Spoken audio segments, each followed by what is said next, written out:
NATO pivots to sending Ukraine air defenses after Russian missile attacks.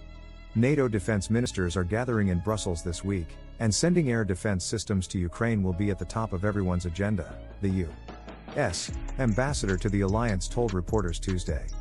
Russia bombarded civilian targets across Ukraine this weekend in retaliation for the bombing of its sole bridge to Crimea.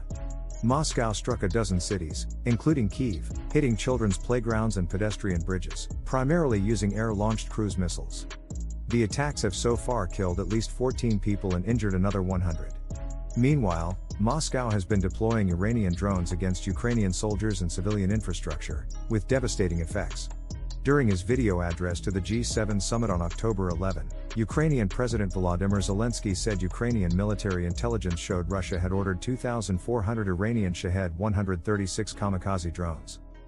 In response, the alliance plans to discuss how best to protect Ukrainian infrastructure from the deadly strikes, Ambassador Julianne Smith said.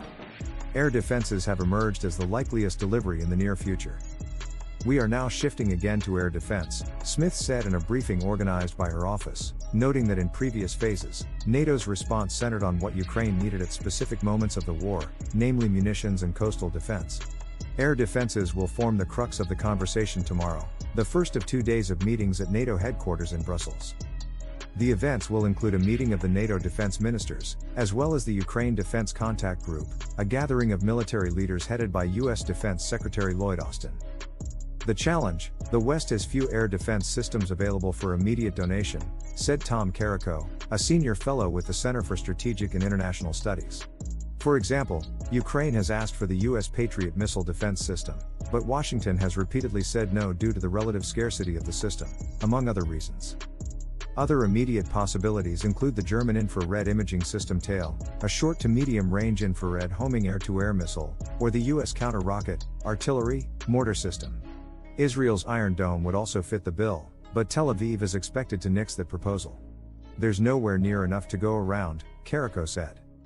The vast majority of the strikes in Ukraine over the weekend were conducted using cruise missiles launched from bombers flying far off in Russian airspace, John Kirby, spokesperson for the National Security Council, told reporters on Tuesday.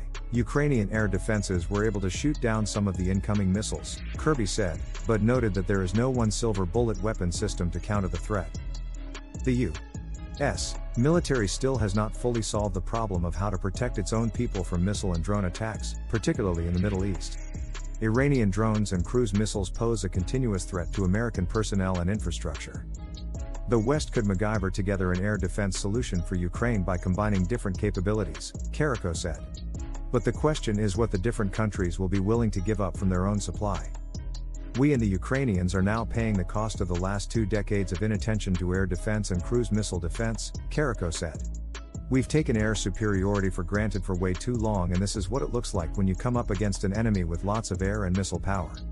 Lo and behold, air defense is in very high demand. Still, Zelenskyy is heaping pressure on G7 nations to provide air defenses quickly. NATO Secretary General Jens Stoltenberg said it was urgent that those systems make their way to Ukraine. There are a range of priority capabilities that this and the next phase of the war would suggest putting a premium on, and certain more advanced air defenses would be among them, the RAND Corporation's Barry Povell said. Following its successful counteroffensives in the east and south, Kyiv has reshuffled its wish list for weapons as it prepared for Russia to strike civilian targets, Politico reported last week, with air defenses shooting to the top of the list. Kyiv re-upped its urgent request for those capabilities on Monday, according to a congressional aide and Ukrainian advisor, who were not authorized to speak on the record. Foreign Policy First reported the news. Ukraine is specifically pushing the U.S. to speed delivery of 2 national advanced surface-to-air missile systems that are scheduled to arrive in the next month. Kyiv has also asked for the C-RAM and the Avenger, a vehicle-mounted mobile, short-range air defense system, according to the congressional aide. U.S. officials said they are moving equipment to Ukraine as quickly as possible, and noted that Ukraine is already using existing systems to defend against missile attacks.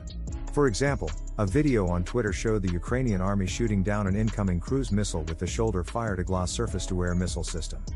Kirby pointed out that the U.S. and Western allies have already provided air defenses to Ukraine, including shoulder-fired U.S. Stinger anti-air missiles and an S-300 missile system from Slovakia. The also contracted with Raytheon to build 8 additional NASAMS, Kirby said, but the Pentagon has said the systems won't arrive for years.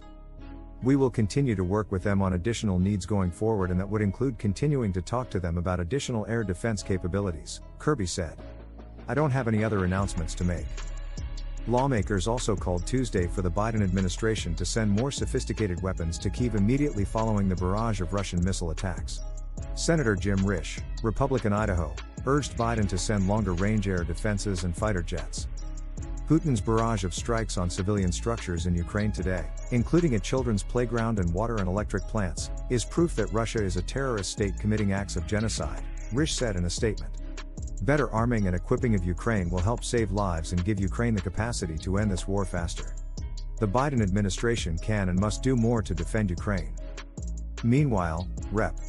Michael McCall, Republican Texas, urged the West to send longer-range artillery and additional air defense systems. Putin must be made to understand such brutal escalation and war crimes will not break the United States and the free world's support of Ukraine, he said in a statement. Hope you enjoyed the video. Until next time, take care.